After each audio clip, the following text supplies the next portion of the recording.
Notable individuals from the 1700s suspected of having Asperger's syndrome. Asperger's syndrome, now classified under autism spectrum disorder, was not formally identified until the mid-20th century by Hans Asperger, so any attributions to historical figures are retrospective and based on biographical accounts of behaviors like social awkwardness, intense focus on interests, sensory sensitivities, and repetitive routines. These speculations come from modern analyses by historians, psychologists, and autism researchers. Below is a table of some notable figures born and active in the 1700s, 1701-1800, who are frequently cited in such discussions, focusing on those with the strongest evidence from contemporary records.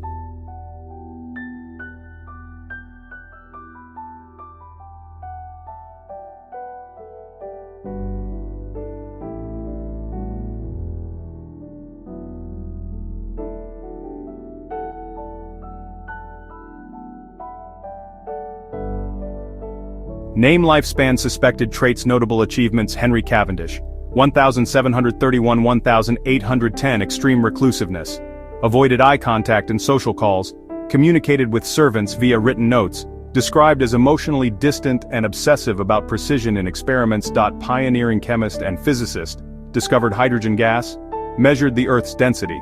His work laid foundations for modern electricity and heat theories, much published posthumously.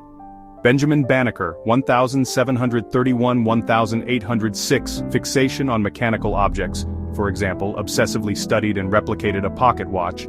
Unconventional behaviors noted by contemporaries, self-taught in complex fields despite social isolation. African-American polymath, created accurate astronomical almanacs, surveyed Washington, D.C., advocated for abolition and Native American rights as a free black man in a slaveholding era. Hugh Blair of Borgec, 1718, 1765 literal-mindedness and echolalia, repeating phrases verbatim, difficulty with abstract social cues, eccentric habits like imitating others' speech, deemed an idiot in a 1740s court case but well-liked and capable in routine tasks. Scottish landowner, Laird, managed family estate independently for years. His legal battle highlighted early recognition of cognitive differences, inspiring modern autism studies. Thomas Jefferson, 1743, 1826 social discomfort, uncomfortable public speaker, preferred writing, sensitivity to loud noises, rigid routines, for example carrying a pet mockingbird everywhere, intense solitary intellectual pursuits. Third U.S. President, primary author of the Declaration of Independence, founded the University of Virginia, polymath in architecture, agriculture, and philosophy. Wolfgang Amadeus Mozart, 1756-1791 hypersensitivity to sounds, short attention span with bursts of hyperfocus, limited facial expressions, impulsive childlike behaviors, for example public outbursts or animal-like noises. Prolific composer, created over 600 works including symphonies, for example number 40, operas, for example The Marriage of Figaro, and concertos. Child prodigy who revolutionized classical music. Ludwig van Beethoven, 1770-1827 social withdrawal and irritability, obsessive work habits, isolated for days composing, difficulty maintaining relationships, eccentric mannerisms amid profound focus on music. Influential composer bridging classical and romantic eras, symphonies, for example number 5, number 9, piano sonatas, continued creating masterpieces despite deafness. These individuals often thrived in niche areas of expertise, aligning with common Asperger's traits like exceptional talent in specialized fields amid social challenges. Note that not all scholars agree on these diagnoses, as they rely on incomplete historical records. Overall history of neurodiversity in the 1700s. The modern concept of neurodiversity, viewing neurological differences, for example autism, ADHD, dyslexia, as natural human variations rather than deficits, was coined in 1998 by sociologist Judy Singer. In the 1700s, 18th century, such ideas didn't exist.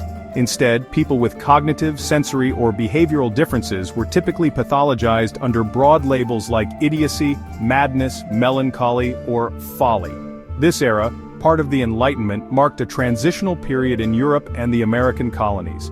Attitudes shifted from medieval superstition, for example demonic possession, toward proto-scientific explanations, but stigma and institutionalization persisted.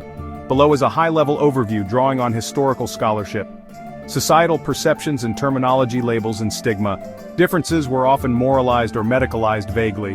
Idiots referred to those with intellectual disabilities, including what we'd now call autism, while lunatics covered episodic conditions like mood disorders. Wealthy or high-status individuals, for example Hugh Blair, might be tolerated as eccentrics, but lower-class people faced poverty, vagrancy laws, or family concealment. Literature and art romanticized natural fools, for example court jesters with witty, repetitive speech, as insightful outsiders, reflecting early tolerance in elite circles. Cultural examples. 18th century novels like Charlotte Lennox's The Female Quixote, 1752, depicted atypical sociability, obsessive reading, social misreads, sympathetically, possibly drawing from real cases like Blair's. Shakespeare's influence lingered, with fools in plays showing neurodivergent traits like echolalia or hyperfocus. Treatments and institutional responses. Community integration versus isolation. Many lived at home or in communities if non-violent, especially pre-industrial revolution. Families petitioned courts for guardianship, for example Blair's 1740s Scottish trial, where evidence of his singular behaviors was debated without modern diagnostics. Poor individuals might end up in workhouses or almshouses. Emerging medical approaches, the century saw psychiatry's birth. Early asylums, for example Bethlehem Bedlam in London, founded 1247 but reformed in 1700s, used harsh methods like bloodletting, purging, or the swinging chair, rotational therapy to shake out madness. By the late 1700s, Enlightenment reformers like Philippe Pinel, France 1790s, unchained patients and promoted moral treatment, kindness, routine and occupation, to restore reason, influencing US and British asylums. Drugs like hellebore, a purgative, were used for melancholy.